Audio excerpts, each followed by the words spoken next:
There are only two things in life you can be sure of: death and Texas. Hello and welcome to Liam's Lyceum. I'm your host Liam, aka Himbar, and today I'll be doing a spoiler-free review of Fritz Leiber's Specter is Haunting Texas. Specter is Haunting Texas is a 1968 novel, at least that is when it was serialized in Galaxy, and it was released as a novel, complete in 1969. The title of this one tells you it's going to be a doozy, right, as it's a spoof on the opening lines of the Communist Manifesto. But it's much more than that, right? It begins with an excerpt from an in-world text telling us the presidents of Texas always get assassinated, that they are racist to natives, that Mexicans and blacks in particular, of course, and talks about long hairs being dim-witted, which I believe is a reference to hippies, and swears by Lyndon, and normalizes smoking weed, though, also, which is interesting. So it's it's really out there. It's really a satire, and it just gets weirder, though, as the book goes on, pretty much. So it goes from there, right? So Scully Christopher Crockett LaCruz is from the SAC, a habitat circling the moon. He's almost 9 feet tall. He weighs less than 100 pounds, and he arrived on Earth in Canada, though it seems to be the edge of Texas these days in this future.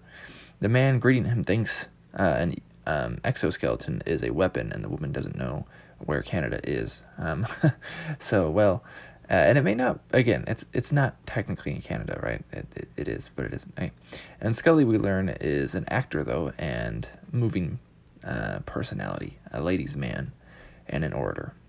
Lyndon, of course, when cursing by him, is Lyndon B. Johnson, and this is a post-nuclear war world, which this war destroyed Europe, Africa, China, and the east and west coast of the United States, and this led the way for Texas to come in and conquer most of the North American continent, at least.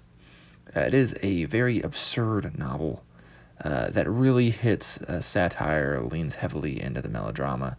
It hits so many things. It's kind of a mess, right? The Russians are very hairy. It's like literally like they are bred to be hairy at this point. And then Mexicans are enslaved.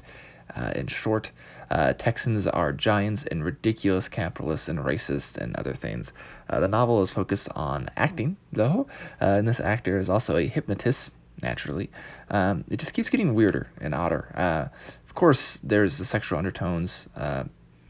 Leiber's not really a new wave guy, right? He started publishing the same year as Asimov, but he really fits new wave much better than, say, someone like Asimov would.